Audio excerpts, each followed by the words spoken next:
Hey, what's up guys? In this video we're going to be talking about how to deal more damage with every single character. This is my most requested video, and very quickly before we even start, I just want to tell you guys that I am not clickbaiting. In like the first clip you guys are going to see, when I'm running the exact same artifact sets on Child in two different clips, but in one I'm using support characters, in the other support characters on the team that aren't doing anything, and my damage goes from 10k to 200k, 20 times more, and honestly, you can even do more than 20 times your damage if you don't have artifacts, you don't have a good weapon, all that stuff. So yeah, we're going to talk about the importance of support characters, elemental reactions, talents, artifacts, all that stuff. And I'm going to make it detailed enough to where even players that are very well experienced will still find ways to optimize their damage that they probably didn't think about or have been forgetting or neglecting. I'm going to try to keep this intro short. I stream on Twitch. If you want to follow it, you can. Anyways, let's get right into the video. Let's go.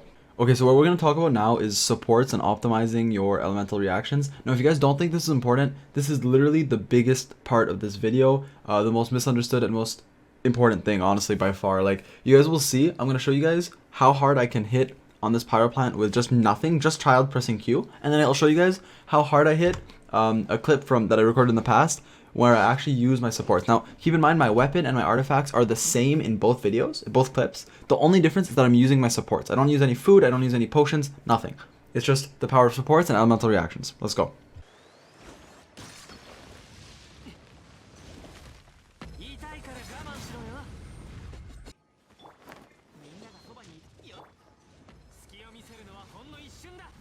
Yo, let's go! I one-shot pyro plants! So yeah guys, I went from 10k damage to like 200k, and all that damage is mainly support lineup, maximizing elemental reactions, like I vaporize and all that, also hitting a crit, which has a lot to do with how you maximize your artifacts and all that. Like first clip, I had no supports, I didn't crit, no elemental reactions, nothing. Second clip, there what happened was I crit on a vaporize. Vaporize doubles your damage. Then I had Sucrose who procced her Viridescent Venerer set, which is this amazing set. I had Bennett's ultimate, which buffed me. I had Barbara, who has this weapon, which gives me, where is it? This weapon, which gives me attack. Like, there's a lot of things that my support characters did to buff my Child. There was no food, no extra buffs. It was literally just the same exact team comp. Whereas in one case, I just press Q on Child, and in the other, I use all my support characters first, and then I press Q on Child. And that difference in DPS is something that people misunderstand so much, and so I get so many questions asking like, hey, why is my Child only doing like 5k, 10k damage, whereas yours is doing 100k, 200k? Let's talk about that. Alright, so let's talk about supports now. There's a lot to cover here, but I'll try to be as quick as possible. So once you pick your DPS, whoever's going to be your main damage dealer, let's use Diluc as an example because Child is the main DPS, but without constellations you kind of want two DPSs with them. So let's just say you're using Diluc, right? What do you want as a support for Diluc? You want someone that can maximize his damage by proccing a lot of elemental reactions. So if you want to be spamming Overload, you can use someone like Fischl, which will just give you a ton more damage. Now the best reaction with Pyro is Melt, so running something like a Cryo character like Chi-Chi, like Kea, or like Chongyun can be really nice because that will let you proc Melt a lot, which will double your damage, right? Every time you use a Pyro ability on Melt, it'll do 2 times more damage. So something you can do is you can set Chongyun's field up, or even press E on Kea, and then swap to Diluc and ult, and then your ult will deal like at least 2 times more damage, right? Because that's how Melt works, and it's just crazy. So running a good party is very important. But we're going to be especially talking about what support characters to use and how to build them. So I talk about Bennett in every video. I think he's broken, and the reason why is because his ultimate is so good. It'll give you just a ton of damage to whichever character you're using, and it also heals you. So it can carry you through Abyss, carry you through Domains, all that good stuff. Now you guys are probably thinking my Bennett is like stacked, right? Well, not really. He's only level 60, and when we look at his artifacts, this is the set that I run in every single video. I run a 4-piece Noblesse that is +0. I don't have a single level on any of his artifacts. The reason why is because, like, yeah, I could give him energy recharge or whatever, but I think resource management and just not wasting all my Mora, all my resin on this character is just way worth it, because the way his ultimate scales is that it only gives you more damage based on your base attack, and because of that, I just have a good weapon on him, and I honestly don't care about his artifacts like at all. If you're running an Anemo character, make sure that AR 40 plus you grind the Viridescent Venerer set. I don't care which Anemo character you're using, you want this set. This is like one of the only sets in the game that you kind of need to have. It's just so good. It increases your swirl damage, and it decreases the opponent's elemental resistance. You just need it. It literally will double your efficiency as an Anemo support. Now, I can't really give you guys a guide on every single character, but just general guidelines. You want supports that complement your main DPS. So the best elemental reactions are as follows. For Pyro, Overload is nice, especially in the early game, and Melt is the biggest hit. It's better in the late game especially. For Hydro, the best is usually Vaporize for big damage, so you want to run them with a Pyro character. Also, Electrocharge can be super nice, so running like Child and Fischl is something I tend to do a lot, Child and Baidu, and you can proc that Electrocharge a lot. If your main DPS is a physical damage dealer such as Razor or physical Kaching, you want to be proccing Super Conduct a lot, and that'll make your damage so much higher because Super Conduct will reduce enemies' physical defense. And basically just whatever you're running as a main DPS, like even if you're running something like an Anemo DPS like Zhao, just make sure you're maximizing your supports and your elemental reactions as much as you can. The last thing I want to say about support characters is just make sure they complement and buff your main DPS. They make them that much better. So let's say I have a Fischl with my Diluc, it'll constantly proc Overload and make me do more damage. Chi-Chi will put that ring that'll not only heal me, but also apply Cryo so I can do Melt for more damage. Sucrose will clump up enemies and will give me Elemental Mastery, and the artifact set that I have on her, the Verdescent set, is broken and will just give me more damage. So the point is, I'm not trying to make these individual characters shine. I'm not trying to have Fischl be a backup DPS. I just care about her Oz helping my Diluc. I just care about my Chi-Chi healing him and giving him the Melt effect. I'm not trying to make her my main DPS, and that's really important when you're building your team comp and knowing who to invest resources in, and that's why my Chi-Chi, while I love her, is still only level 60. Now for maximizing your damage, since this is a gacha game, we have to talk about resource management. Now, what I want to say is, obviously it's impossible for you guys to max every character. You can't have level 80 of every single character you get, you can't max all your supports and your DPS and all that. So what you should do is you should focus on one character, one DPS, max him all the way, like completely max him, and then focus on your other characters. Focus on 1 to 2, and then move on to the others. So what I do is I made sure my Diluc had a level 80 weapon. That's very good. I made sure he had his talents at least level 6, because 7+ you do need this weekly thing, so I made sure they're all level 6. I made sure his artifact set was not perfect, but good. And I made sure I got him to level 80, and just made sure everything was good on him so that I knew my DPS was as good as it can be, and then I move on to leveling my supports. And that's why, as you guys saw in the previous clip, my Bennett is still level 60 because I haven't really gotten around to just completing him. I haven't gotten around to getting him level 80, I haven't gotten around to leveling all his artifacts because that is one of my lowest priorities. I'm focusing on my DPS and then my supports. Yo, really quickly, I might have been unclear in a section. I just noticed this while editing the video. Basically, when you're maxing one character, you can do it in intervals. Let's say your Diluc, your max level is 60 at your AR. You can get your DPS to 60. You know, it doesn't have to be a 5-star, by the way. Like, let's say you get your Razor to 60.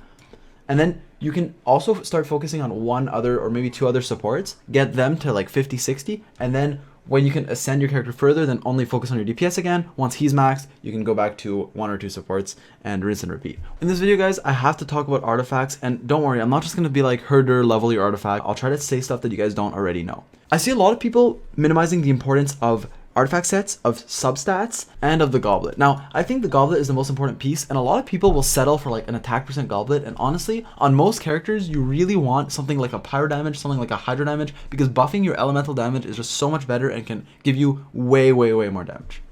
Now, on someone like Chi-Chi whose healing scales off of her attack, I run attack % on her, but anyways, we're gonna talk about some general stuff about artifacts. I'll try to keep this short. Now, the first thing I want to talk about is artifact sets. These might not seem too important in the early game because you might be only using something like a 2-piece Berserker, which, you know, gives you some crit rate, but it's not that big of a deal.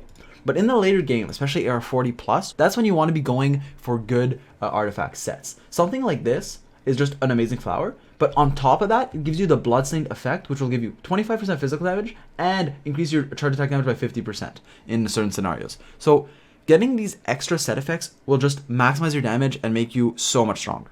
Now, I'm not going to talk about this too long, but basically these artifact sets are amazing and can make your character way, way stronger. Another really important thing is stats and substats. The way you want to focus on your artifacts is you want something that has a good main stat first, and then after that, you're going to want to work on your substats. Now, I see a lot of people upgrading artifacts that have a bad main stat, but like good substats, right? So something like this. I've seen a lot of people level a defense artifact that has like crit rate and crit damage as substats and then put that on a main DPS. And honestly, that's a huge mistake because the main stat gives you so much of a good bonus, like 46% geo damage or like 30% crit rate is just so huge that it's not worth sacrificing for good substats. And one important thing to mention is that crit rate and crit damage are usually the best for DPSs, and they're much better than just going for attack %. In the early game, mid game, you want to be building attack. That's usually what you focus. You try to get something with nice attack. But in the later game, crit rate and crit damage are really, really important, and it's what's going to maximize your damage because just about everything in Genshin can crit. Even like Fischl's bird, Oz,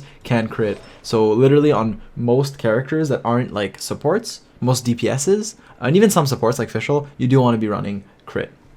Now, obviously, I can't cover every character in this video. Like on Sucrose, you want Elemental Mastery, and on all your supports that proc reactions, you want that too. So I might make a separate video on that. But just know that usually for DPS, you want crit, attack percent early game, then crit, and for supports, you usually want either Elemental Mastery or Energy Recharge, depending on your specific character. And a lot of you were asking, but a general rule for artifacts is you want, for crit rate to crit damage, you want about 1 to 2. So for every 1 crit rate, 2 crit damage. Without spending too much time on artifacts, guys, because I know you guys have heard a ton about artifacts from like every single YouTuber, I just want you guys to know, like, visually see the difference between a good artifact and a bad artifact. This artifact isn't bad, but the substats aren't great, right? So 62% crit damage with no amazing substat. When we look at this one, it has like the same attack percent, right? But it also gives you 10% crit rate extra, 10.9. And that really adds up. So like, let's say we have 3 artifacts that have 10% crit rate, whereas like a lesser player, someone it isn't as lucky, won't have 3 artifacts with the crit rate, you know?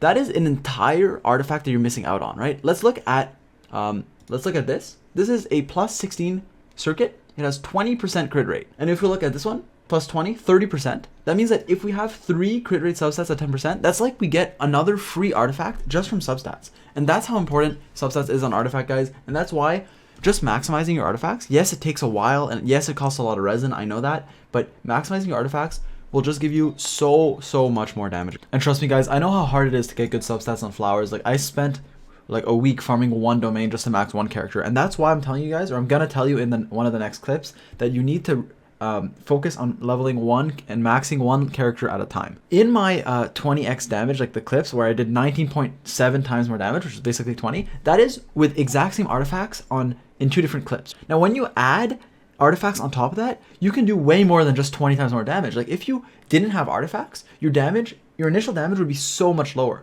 And we're gonna test that out. We're gonna do an extreme example here. We're gonna test my damage with versus without artifacts. So let me remove all my artifacts and we'll test them. So without artifacts, this is the damage I'm gonna be doing. 1518 when I crit, roughly like 900 when I don't.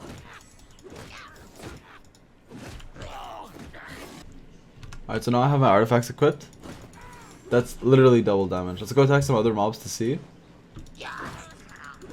Yeah, literally dealing at least double damage just with artifacts without using any abilities. Mind you, this set does give me more pyro bonus.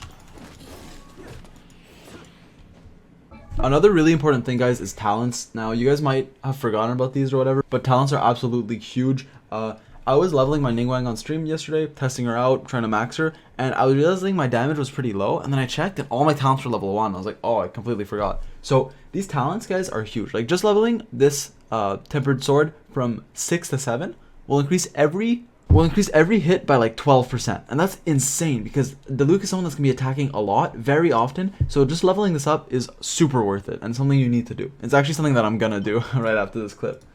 But yeah, that about sums it up, guys. I hope you enjoyed. I hope in this video you guys learned something and learned how to deal more damage on whatever your comp is, honestly, on any character. This is going to be applicable to Zhao when he comes out to everyone. So I really hope you guys enjoyed. Or any comments, feedback, let me know. I read every comment. Also, I stream on Twitch like every day now, or most days at least. Follow my Twitch in the description if you want to. You can also join the community Discord, whatever. I'm going to stop selling out. But anyways, I hope you guys enjoyed. Let me know what you want to see next. Subscribe if you want to. If not, that's okay too. And I'll catch you guys in the next one.